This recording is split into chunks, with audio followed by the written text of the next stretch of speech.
YouTube, and thanks for watching Junkworks Garage. I've been doing videos for a little over 10 years now. So in that case, a lot of my first videos that still, I think, have pretty good information in them are not being watched at all because YouTube, they're just too old for YouTube to want to use them, I guess, or put them up on their lists. So in that case, also, YouTube is not paying all that well, so hit that thumbs up and subscribe and all those good things. I appreciate it very much.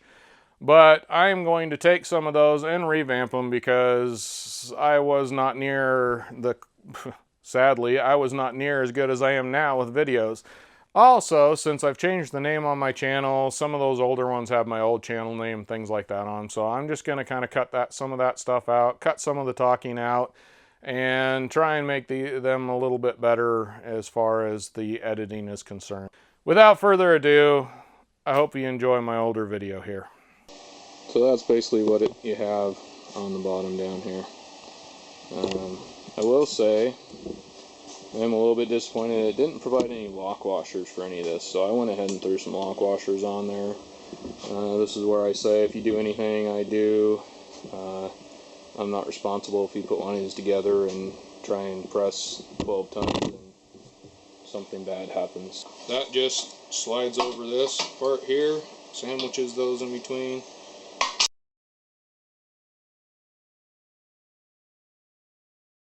Still not completely tight, but it's fairly difficult to move around. The front nuts and bolts take 18 millimeter on the small one, and it's a 19 millimeter on that bottom nut there. The bolt is 18, the nut is 19. On the back here, they're both 17 millimeters.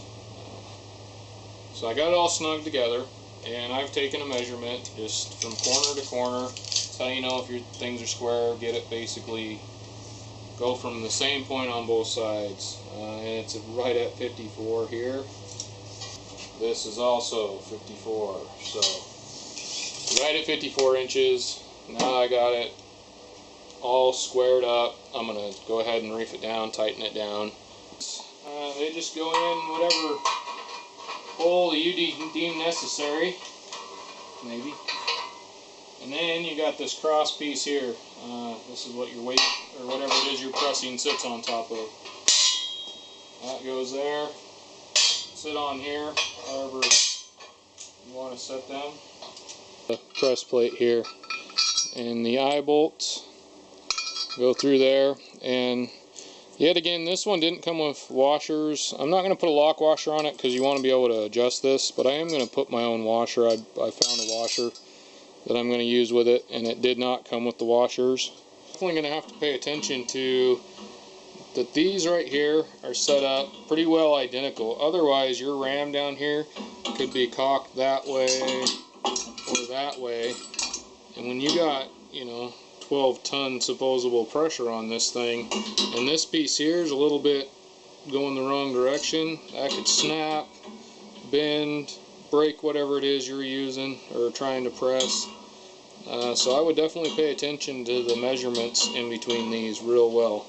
You just kind of set the ram in there. I had to push down on this a little bit to get that to pop up in there. I think according to the directions it actually says to stick this on there and then lift this up and hook it. Well, get out there and get your junk working. Thanks for watching Junkworks Garage, where I'm proud to say I'm a jack of all and master of none. You all have a good one.